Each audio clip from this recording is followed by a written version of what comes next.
Students, कैसे हो आप सब। चलिए आगे चलते हैं। कुछ पॉइंट्स जो हमारे लास्ट वीडियो में रह गए थे उसको हम आज यहाँ डिस्कस करेंगे। तो हम लोग बात कर रहे थे CGST की और हमारा पॉइंट चल रहा था कि किस तरीके से हम चार्ज करते हैं और कुछ आइटम ऐसी हैं जो हमारे GST के दायरे से बाहर हैं, और जैसे अल्कोहलिक लिकर है या और भी कुछ इस तरीके की आइटम्स थी। तो अभी हम बात करेंगे सप्लाई ऑफ पेट्रोलियम प्रोडक्ट्स की, राइट। पेट्रोलियम प्रोडक्ट्स देखिए अभी हमने मेंशन किया है, आप इस लिस्ट में भी चेक कर सकते हो। पेट्रोलियम जो क्रूड है that is out of GST limits. So GST council में भी इन फ्यूचर को रिकमेंड कर सकती है वो डेट जिस पर पेट्रोलियम प्रोडक्ट्स को GST के दायरे में लाया जा सकता है। बाकी फ़िलहाल ऐसा कुछ नहीं है। इलेक्ट्रिसिटी भी इसके दायरे से बाहर है, और सिमिलरली 2 या 3 प्रोडक्ट्स आप और देख सकते हैं जो इस लिस्ट में हैं, वो भी हमारे GST के दायरे से बाहर हैं। इस लिस्ट में भी आप क्लियर कर सकते हो सप्लाई ऑफ पेट्रोलियम प्रोडक्ट्स। जो 5 पेट्रोलियम प्रोडक्ट्स हैं कौन कौन से, you can see here: petroleum crude, water spirit, high speed diesel, natural gas, aviation, turbine fuel, right. और इसके अलावा जो है इनको अभी फ़िलहाल GST के दायरे से बाहर रखा गया है। Okay, may be in future इनको GST में लाया जा सकता है, लेकिन अभी ऐसा कोई भी कुछ भी डिसाइडेड नहीं है। Okay, now next point is a tax on reverse charge basis और रिवर्स चार्ज। तो सबसे पहले आपको रिवर्स चार्ज मैकेनिज़्म या रिवर्स चार्ज का मतलब क्लियर करना होगा।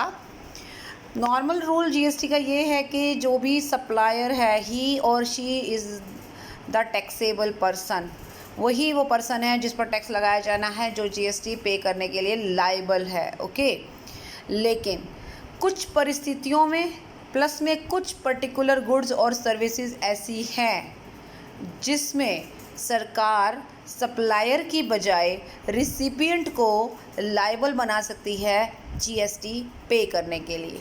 फिर से बता रही हूँ, देखिए क्या होता है कि जब भी गुड्स और सर्विसेज की सप्लाई की जाती है तो जो सप्लायर है वही GST पे करता है, तो वही टैक्सेबल पर्सन माना जाता है। ओके, बट इन केस कोई भी कुछ स्पेशल केस है तो गवर्नमेंट आपको बताएगी, या एक पर्टिकुलर कैटेगरी होगी गुड्स और सर्विसेज की जहाँ पर या जिन पर जो टैक्स चार्ज किया जाएगा वो सप्लायर पे नहीं किया जाएगा, वो उन गुड्स और सर्विसेज को रिसीव करने वाले पर्सन पर किया जाएगा। ठीक है, ऐसा सरकार अपने नोटिफिकेशन में या पर्टिकुलर गुड्स या सर्विसेज को कैटेगराइज करके बता सकती है, राइट। तो इसे हम बोलेंगे रिवर्स चार्ज मैकेनिज़्म। ठीक है, तो ये तो हो गया क्लियर हमारा पॉइंट। अभी इस जो मैंने पूरी बात बताई उसमें आप देख सकते हो कुछ प्रोविज़न्स हैं जो हमारी इस बात को जस्टिफाई करते हैं। जैसे ऐसा क्यों होता है, पहले तो उसका रीज़न थोड़ा सा हम समझ लेते हैं। कई बार क्या होता है कि सप्लायर जो है वो रजिस्टर्ड नहीं होता है, नॉन रजिस्टर्ड होता है, लेकिन जो रिसिपिएंट है वो रजिस्टर्ड होता है। नॉर्मली क्या है, सप्लायर को रजिस्टर्ड होना ज़रूरी है GST के लिए, लेकिन अगर सप्लायर ने रजिस्ट्रेशन नहीं करवाया है, हो सकता है कुछ और केसेस उसके साथ या कोई और सर्कमस्टांसेस रहे हों। If supplier is not registered, एक तो ये बात है। दूसरी बात, अगर रिसीवर जो रिसीव कर रहा है, रिसिपिएंट है जो, वो रजिस्टर्ड है, ये दोनों बातें हो गई। तीसरा, जब दोनों बातें ऊपर हो गई तो पेमेंट ऑफ टैक्स कौन देगा, सप्लायर नहीं देगा, रिसिपिएंट देगा। अब क्लियर हो गई। इसी सिस्टम को ही रिवर्स चार्ज मैकेनिज़्म कहा जाता है। ठीक है, और पेमेंट ऑफ टैक्सेस रिसिपिएंट के ऊपर आ गया, यानी उसको पे करना है। और एप्लीकेबिलिटी ऑफ प्रोविज़न, डेफिनेटली जो प्रोविज़न थोड़े देर कुछ समय पहले सप्लायर पर लागू हो रहे थे, यानी कि अगर सप्लायर रजिस्टर्ड होता तो वही टैक्स पे करता, लेकिन क्योंकि वो रजिस्टर्ड नहीं है और रिसिपिएंट रजिस्टर्ड है, in this case only the recipient will pay the tax or he or she will be liable to pay the tax. So जितने भी प्रोविज़न लागू होंगे वो सप्लायर की बजाय अब रिसिपिएंट पे लागू होंगे, टैक्स को पे करने से रिलेटेड। ठीक है, चलिए नेक्स्ट पॉइंट पे चलते हैं, सप्लाई बाय अनरजिस्टर्ड सप्लायर्स। देखिए यहाँ पर क्या बात थी, यहाँ पर सेक्शन है 9 अंडर सेक्शन 3, राइट। यहाँ पर गवर्नमेंट फोकस कर रही है कुछ पर्टिकुलर कैटेगरी की सप्लाई पर, supply of goods and services पर, ठीक है। यहाँ आया सेक्शन हमारा हो जाता है 9 सबसेक्शन 4, और यहाँ पर क्लियरली उसने कहा है, यहाँ गुड्स और सर्विसेज को मेंशन नहीं करी है, यहाँ कह रही है कि अगर सप्लाई अनरजिस्टर्ड पर्सन कर रहा है तो हमारा रिवर्स चार्ज मैकेनिज्म लागू होता है। अब आपको लग रहा होगा कि ये दोनों पॉइंट बिल्कुल तो सेम है, तो अलग अलग क्यों है। फ़र्क सिर्फ इतना है, एक तो सेक्शन का डिफरेंस है 9(3) एंड 9(4), राइट। अच्छा, दूसरी बात यह है कि यहाँ पर उसने सरकार जो है पर्टिकुलर कैटेगरी क्लियर कर रही है गुड्स एंड सर्विसेज की, जिस पर रिवर्स चार्ज मैकेनिज्म लागू होना है। यहाँ पर उसने कह दिया है गुड्स और सर्विसेज कोई भी हो, बट अगर सप्लाई रजिस्टर्ड पर्सन नहीं कर रहा है, अनरजिस्टर्ड कर रहा है, तो भी रिवर्स चार्ज मैकेनिज्म लागू होगा ही होगा। आप चेक कर सकते हैं, एक आध लाइन हम इसमें से चेक कर लेते हैं, तो आपको ये बात क्लियर हो जाएगी। हु इज़ नॉट रजिस्टर्ड, मतलब सप्लायर जो रजिस्टर्ड नहीं है, to specific class of registered person, ये यानी कि जो रजिस्टर्ड पर्सन है वो भी स्पेसिफिक कैटेगरी का है और सप्लायर हमारा अनरजिस्टर्ड है। इसीलिए रिवर्स चार्ज मैकेनिज्म के थ्रू हमारा जो टैक्स होगा वो हम किससे लेंगे, सप्लायर से नहीं लेंगे, किससे लेंगे, रिसिपिएंट से लेंगे। थोड़ा सा डिफरेंस है, बहुत ज़्यादा डिफरेंस नहीं है, तो कंफ्यूज मत होइएगा, कंफ्यूज होने वाला कुछ भी पॉइंट नहीं है। आप इसको टेबल से भी समझ सकते हैं। अब आप उसने देखो यहाँ पर क्लियर कहा है सप्लाई बाय अनरजिस्टर्ड सप्लायर, तो मतलब मेन फोकस उसने इस चीज़ पर किया है, ठीक है। पहले वाले पॉइंट में उसने कैटेगरी बनाई थी गुड्स और सर्विसेज की, उस पर फोकस किया था। तो ये सप्लायर हुआ, पर ये कौन है, अनरजिस्टर्ड है। रिसिपिएंट कौन हुआ, रजिस्टर्ड पर्सन है। तो पेमेंट ऑफ टैक्स कौन देगा, रिसिपिएंट देगा। और सारे प्रोविज़न किस पे लागू होंगे, ऑब्वियसली हमारे रिसिपिएंट पे होंगे, ठीक है। बात सेम ही है ऑलमोस्ट। ये मैं करवा दिया मैंने, इसमें कुछ नया नहीं है, ए और बी मैं करवा चुकी हूँ। अब चलते हैं, एक नोटिफिकेशन आया था जुलाई 2019 में, एक बार उसको देख लेते हैं क्या नोटिफिकेशन था। इस नोटिफिकेशन के हिसाब से कि जो भी रिवर्स चार्ज मैकेनिज़्म था वो किस तरह की सप्लाई पर लागू होता था, फ्रॉम अनरजिस्टर्ड। ये तो बात आप बिल्कुल दिमाग में बिठा लीजिए कि रिवर्स चार्ज मैकेनिज़्म हमेशा तभी अप्लाई होता है जब सप्लाई अनरजिस्टर्ड पर्सन करता है, यानी सप्लायर रजिस्टर्ड नहीं है। To be applicable to only specific goods. अभी ये अमेंडमेंट या ये जो नोटिफिकेशन आया ये पर्टिकुलर गुड्स के ऊपर है और अनरजिस्टर्ड सप्लायर के लिए है, in case of certain notified classes of registered person. अच्छा, सभी रजिस्टर्ड पर्सन नहीं, कुछ पर्टिकुलर कैटेगरी के रजिस्टर्ड पर्सन पर अप्लाई होगा, ठीक है, on the recommendation of the GST council. Obviously कोई भी रूल रेगुलेशन है तो जीएसटी काउंसिल अपनी परामर्श, अपनी सलाह ज़रूर देगी। ऑब्वियसली उसी के आधार पर ही सरकार फिर आगे कुछ ना कुछ जो है रूल बनाती है। तो एक ये आप देख सकते हो लिस्ट है हमारे पास, मैंने सिर्फ एक जो पॉइंट्स हाईलाइट किए हैं बस उसी पे फोकस कीजिए, क्योंकि अगर आप पूरा पॉइंट डिटेल में करेंगे तो मे भी आप कंफ्यूज हो सकते हैं। Supply of such goods and services और both for construction of project, मैंने सिर्फ इसको इतने में ही समेट लिया है। इससे आपका थोड़ा सा पॉइंट क्लियर एंड लर्न होने में इजी रहेगा। बाकी आप चाहो तो पूरा चेक कर सकते हो, पढ़ सकते हो। यहाँ सिर्फ इतना है कि आपको थोड़ा इस बात को क्लियर करना है कि सप्लाई कौन सी सप्लाई है, गुड्स और सर्विसेज कौन सी हैं, ठीक है। सो supply of such goods and services for construction of project, ठीक है। तो इसमें क्या होता है, जो रिसिपिएंट है वो हमारा प्रोमोटर है, ओके। नेक्स्ट, सीमेंट, यहाँ पे भी वही है, cement to be purchased by a promoter for construction of project. तो सीमेंट ऑब्वियसली कंस्ट्रक्शन वर्क है तो सीमेंट की ज़रूरत पड़ेगी, तो उस केस में इसका मतलब यह है कि एक स्पेसिफिक कैटेगरी आ गई ना गुड्स की, यहाँ पे भी प्रमोटर आप देखोगे, क्योंकि वहाँ पे भी उसने प्रमोटर लिखी दिया है। Now capital goods supply to a promoter for construction of a project. तो ऑब्वियसली कंस्ट्रक्शन वर्क के लिए सिर्फ सीमेंट की ज़रूरत नहीं है, हमें और भी कैपिटल गुड्स की ज़रूरत होगी, तो वो भी सारी इसमें आ जाती है। देखो ऊपर तो सिंपल गुड्स आ रही हैं, नीचे सीमेंट भी आ रहा है, कुछ कैपिटल गुड्स भी आ रही हैं जो प्रोजेक्ट के लिए ज़रूरत है। इसको भी प्रमोटर को हम कहेंगे कि आपको टैक्स पे करना है, ठीक है। तो ये एक लिस्ट है, इसको थोड़ा सा आप पढ़ सकते हैं समझने के लिए। Now the next point is electronic commerce operator. अभी ये क्या चीज़ है, इलेक्ट्रॉनिक कॉमर्स ऑपरेटर क्या होते हैं कि कई बार हम जब कुछ सर्विसेज प्रोवाइड करते हैं तो वो सर्विसेज हम डायरेक्टली प्रोवाइड नहीं करते, बल्कि हम कुछ लोगों की हेल्प लेते हैं। फॉर एग्ज़ाम्पल, अगर हम कुछ सॉफ्टवेयर या कुछ प्रोग्रामिंग, कंप्यूटर की प्रोग्रामिंग है या कुछ इस तरीके की ऐप्स हैं, उसके लिए अगर हमने मान लीजिए कोई ऑपरेटर की हेल्प ली है, या कंसर्न कोई भी जो भी सब सर्विसेज हैं, ये देखना ये सर्विसेज पर अप्लाई होता है। ये जो पॉइंट है हम सिर्फ सर्विसेज के लिए कर रहे हैं, और इंट्रा स्टेट सर्विसेज के लिए, मतलब स्टेट के अंदर जो सर्विसेज सप्लाई की जाएंगी। अगर आपको लगता है कि ये जो सर्विसेज हैं वो डायरेक्टली सप्लाई नहीं हो पाएंगी, इसमें हमें एक कॉमर्स ऑपरेटर, जो इलेक्ट्रॉनिक कॉमर्स ऑपरेटर है, उसकी ज़रूरत पड़ेगी, तो गवर्नमेंट अपने एक स्पेशल कैटेगरी बना सकती है उन सर्विसेज की जो इलेक्ट्रॉनिक कॉमर्स ऑपरेटर के थ्रू दी जा रही हैं। और पेमेंट ऑफ टैक्स का जो दायित्व है अब किसके ऊपर होगा? इलेक्ट्रॉनिक कॉमर्स ऑपरेटर पर होगा, ना कि सप्लायर पर होगा। सप्लायर सप्लाई तो कर रहा है, लेकिन वो डायरेक्ट नहीं कर रहा है, वो इनके थ्रू करवा रहा है, right. So electronic commerce operator को हम सप्लायर मानकर और उस पर ही टैक्स चार्ज करेंगे। तो जीएसटी पे करने का राइट किसका है, लाइबिलिटी किसकी है? इलेक्ट्रॉनिक कॉमर्स ऑपरेटर की है। तो सीजीएसटी एक्ट के अकॉर्डिंगली सप्लायर पर जो भी प्रोविज़न लागू होने थे वो अब सारे इलेक्ट्रॉनिक कॉमर्स ऑपरेटर पर लागू होंगे, ठीक है। आप इसके अंदर जाइए, फिर से टेबल आ गई है, टेबल में क्लियरली लिखा होगा, आप देख सकते हो। इस टेबल को कराने से पहले मैं आपको फिर पहले ये वाले पॉइंट कराना चाहूँगी। अच्छा चलिए टेबल पे ही चलते हैं, मेरे को लग रहा है कि टेबल ज़्यादा ईजी रहेगा।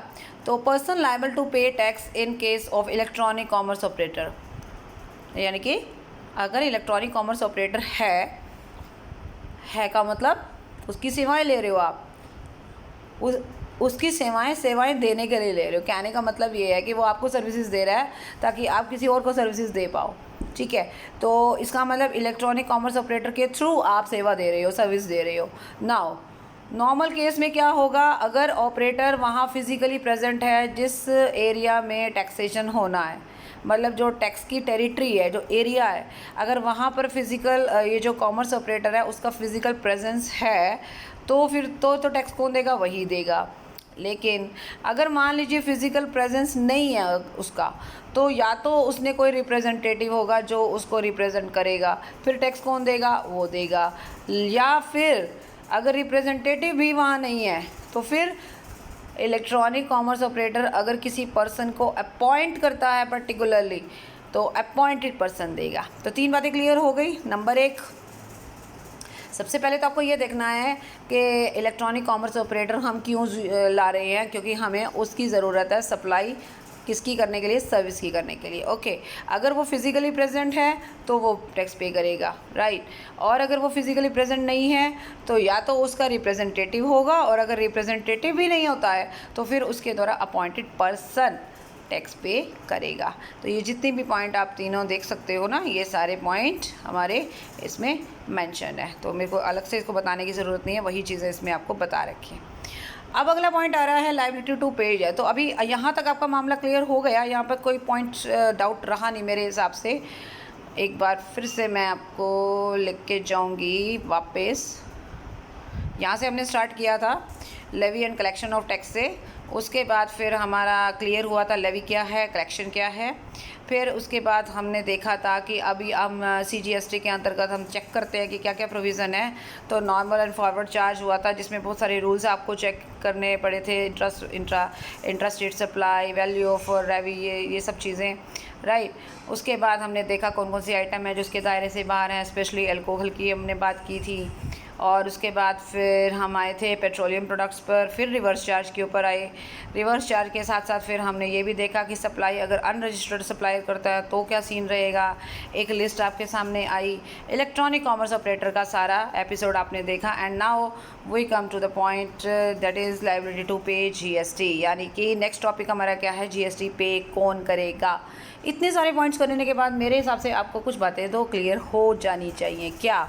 पहले ही पेज पर मैंने आपको क्लियर किया था कि टैक्स कौन पे करता है, टैक्सेबल पर्सन कौन होता है, सप्लायर होता है, ठीक है। तो फर्स्ट के यहीं टेबल से ही आप क्लियर कर लोगे सारी बातें। पहले केस में सप्लायर हो गया। नाउ सप्लायर के बजाय रिसिपिएंट भी तो होता है, कब होता है? जब उसके ऊपर रिवर्स चार्ज मैकेनिज्म लागू होता है, ठीक है ना। क्लियर हो गई ये बात।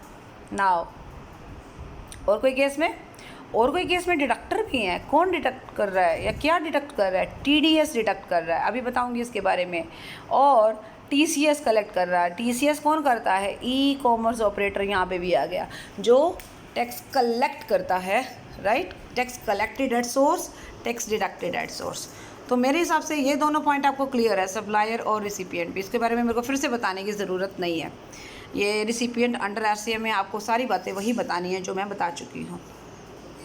Now in any other case में आ जाओ, deductor in case of TDS। तो मान लीजिए अगर आप वेंडर को, ठीक है, जैसे मान लीजिए गवर्नमेंट भी हो सकती है, कोई भी पर्टिकुलर पर्सन हो सकता है, वो पेमेंट कर रहा है वेंडर मतलब सेलर को, ठीक है, किसके लिए कर रहा है? गुड्स एंड सर्विसेज के लिए कर रहा है। लेकिन अगर वो गुड्स एंड सर्विसेज 2,50,000 तक की हैं, फिर से बता रही हूँ, गवर्नमेंट या स्पेसिफिक पर्सन्स पेमेंट कर रहे हैं वेंडर को अबाउट 2,50,000, ठीक है, अंडर अ कॉन्ट्रैक्ट, किसी कॉन्ट्रैक्ट के अंतर्गत, तो TDS काटना पड़ेगा उनको। TDS मतलब टैक्स डिडक्टेड एट सोर्स, ठीक है। तो TDS काटने के बाद उसको डिपॉजिट किसको कराना है? सरकार को देना है हमने। तो जो TDS काट रहा है टैक्स भी वही पे कर रहा है, क्योंकि TDS भैया आपके जेब में थोड़ी ना जाएगा। TDS तो आप सरकार को जमा करवाओगे। तो अब अगर आप डिपॉजिट करा रहे हो तो इसका मतलब तो टैक्स आपने दे दिया, तो इसका मतलब जो TDS काटेगा टैक्स भी वही पे करेगा, सिंपल। अब आ जाता है ई कॉमर्स ऑपरेटर। तो ई कॉमर्स ऑपरेटर के बारे में फिर से वही बात कि यही वो पर्सन है जो TCS कलेक्ट करता है। TCS कलेक्ट करते का मतलब ये है कि उसने क्या करना है, वो सरकार को देना है ऑन द नेट वैल्यू, जो भी नेट वैल्यू बनेगी, सप्लाईज जो भी सर्विसेज वगैरह देगा, ठीक है। तो सप्लायर से जो भी ये TCS कलेक्ट करेगा, तो जिसकी ज़िम्मेवारी है कि वो डिपॉजिट करेगा गवर्नमेंट ट्रेजरी में। तो इसका मतलब है कि इस केस में, यानी कि अदर केसेस में TDS और TCS काटने वाले पर्सन ही टैक्स पे करेंगे। तो 4 लोग हो गए। पहला कौन था? सप्लायर था, भाई नॉर्मल केस है तो सप्लायर है। दूसरा रिसिपिएंट है। रिसिपिएंट कब होता है? रिवर्स चार्ज मैकेनिज्म में। एंड किसी और केस में क्या होगा? TDS काटने वाला और TCS काटने वाला, ठीक है जी। चलिए, ये टॉपिक आपका क्लियर होता है। अब लास्ट में आ जाता है छोटा सा टॉपिक है, that is power to grant exemption from tax. सरकार क्या आपको कोई एग्जम्पशन भी देती है GST में? डेफिनेटली देती है, इसमें कोई डाउट नहीं है। 2 ही कंडीशन है जब एग्जम्पशन देगी। पहली exemption, power of government to exempt certain supply. एक तो पर्टिकुलर सप्लाई ऑफ गुड्स और सर्विसेज पर ये एग्जम्पशन दे सकती है, अगर सरकार को ये लगता है कि ऐसी एग्जम्पशन देना पब्लिक इंटरेस्ट में है, तो सेक्शन 11 सबसेक्शन 1 के अंतर्गत ये एग्जम्पशन दे सकती है। दूसरी बात पे आ जाओ, देखो ये 1 और 2 कैसे काउंट होते हैं ये भी मैं आपको बता देती हूँ। बहुत सारे बच्चे कंफ्यूज हो जाते हैं कि ये सेक्शन 1 सबसेक्शन 1 का क्या मतलब है। देखिए, power to grant exemption from tax main है इसका 11। अब ये इसका पहला पार्ट हो गया, ये दूसरा पार्ट हो गया, तो ये आप इसको पार्ट मान कर चलो। सेक्शन को याद करना इतना मुश्किल नहीं होता अगर हमें थोड़ी सी ट्रिक्स समझ में आ जाए तो। अच्छा, दूसरे में हम क्या कह रहे थे कि power of government to exempt in certain circumstances. यहाँ पे तो था सर्टेन सप्लाई, यानी पर्टिकुलर गुड्स और सर्विसेज की सप्लाई पर एग्जम्पशन दे सकती है।